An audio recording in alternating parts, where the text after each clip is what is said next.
Y'all ever been so sick that y'all spent like 2 or 3 days just in bed? That was me. Y'all could probably still tell that I am sick, but I'm gonna try to power through just so I could get this video out because Kagurabachi Chapter 9. I gotta talk about it. There were a lot of people who misinterpreted or was trying to make these weird assumptions about Kunishige Rokuhira that I'm just not rolling with. But I believe that is the power of the chapter in itself and the way things are explained and the way things are viewed, right? It's all about perception and point of view. You know, it's about those things because this was the biggest point of view chapter we've had because we understand that Kunishige Rokuhira is a hero. He created these swords, these enchanted katanas, in order to put an end to the war. We completely understand that, but that's not how Sojo, who is a battle maniac, violence is the only thing that sits on his mind. That's not how he sees the katanas, right? Point of view, very important. That's why it's good for us to establish what is. We understand who Kunishige Rokuhira is. We understand who Chihiro is. Who understands Kunishige more than Chihiro? So while I wanna come on here and tell y'all, shut the fuck up, you're wrong, he's not some evil villain, I would love to come and tell you you're wrong. But that's just your point of view, and that's what this chapter proves. Because the chapter starts off with the conversation between Mr. Azami and Mr. Shiba, and they're talking about like what all that's going on, you know what I mean? Like Sojo having Cloud Gouger and whatnot. Just like trying to break down what is really happening. What is the Hishaku really up to? This is how Sojo rolls, right? And we get the visual of, you know, last week was the anniversary of the end of the war. And there's a child at the exhibit who sees Kunishige creating a blade, and you see the look on his face. This is important, right? This is storytelling because we can look at this kid and we can see Chihiro and we can see Sojo, right? Looking at how he creates the swords and what he creates the swords for. Flash to the battle of Inten versus Cloud Gouger. Chihiro is having this like inner dialogue trying to figure out like, bro, what the hell? How is all this connected? What's really happening here? But before that, like, he's got to get into it with Sojo. This fight is important, right? It's so cool. I said it earlier, man, I'm getting all like giddy just thinking about this shit, right? It's so cool looking at two ways that you could view his pops, right? You got the guy who doesn't understand what the blades are, but just wants to use it to wreak mayhem. And then you got the other who completely understands the blade and just wants to use them to defeat evil and protect the weak. Just copying what his father said. Like I said, I think this chapter was super sick in regards to that. But Chihiro knows he is outmatched. He knows he is outmatched because he sees that he wasn't even going top speed, bro. Wasn't even going top speed. And then he hears Sojo talking about that he truly loved Kunishige Rokuhira. And then this is where we get into, you know, the description of how he sees Kunishige, right? Because he says the weapons he created were exalted. To feel a closer affinity to them, I read everything I could find about him. And just recently, Cloud Gouger fell into my hands. It was a dream come true. I was so happy, but only for a moment. That to me made me realize that he truly doesn't understand it, right? Because he's happy,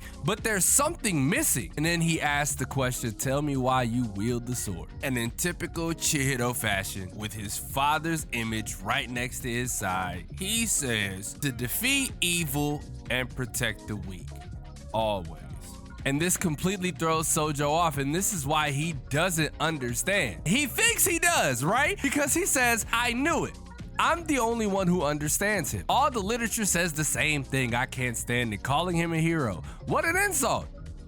He is a hero. He ended the war. He made these swords to end a war. And that's why not only did Mr. Shiba have a barrier around his workshop to keep people out, to make sure people don't find where they are, but even looking back to the previous chapters, nothing comes off as him being nothing short of like somebody of great importance. You know what I mean? So it's like, yes, bro, he is a hero, whether you want to realize it or not. But again, man, it's a perspective thing. It's a point of view. And this is, like I said, this is where things get tricky, because he just jumps off the building and he thinks that he can tell you what he wanted. He says he gave birth to the enchanted blades, the ultimate weapons of slaughter. Their only purpose is to kill. I feel like that's what the Kamunabi is also here for, because Mr. Azami says that if the swords were like pitted against each other in the city and civilians were murdered, his heroic reputation would crumble. Because again, you have people go to these exhibits and museums to see who he was and understand who he was. But if y'all start killing folks with these, he'll never be viewed the same again. And obviously Chihiro doesn't want that, Mr. Azami doesn't want that, and obviously Mr. Shiba don't want that, right? And that's why I love what Chihiro said, right? That's why I love what he said, because Sojo thought that he could do it again. But he says,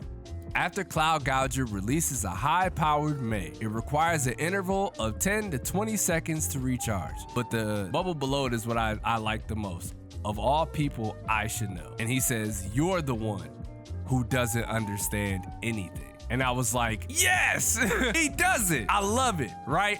I love it. That was such an important bar, because again, it takes us back to what I've been reiterating this entire review, is perspective. The importance of perspective is so valuable. The importance of point of view is so valuable, because to Sojo, Kunishige Rokuhira made these to kill people, which, yes, that is true. That is true, because he made them for war purposes, to end the war, to take these on the field and assert dominance, you know what I mean? But with Sojo being battle crazed, he only can think about killing people. He can't think outside of that. He doesn't understand why swords are made. He doesn't understand why Kunishige Rokuhira made swords, but Chihiro does, obviously. That's what makes the dynamic of these two so sick. That's what makes this chapter so sick. Like, the fighting is cool. Obviously, the fighting is cool, but dude, the narrative is so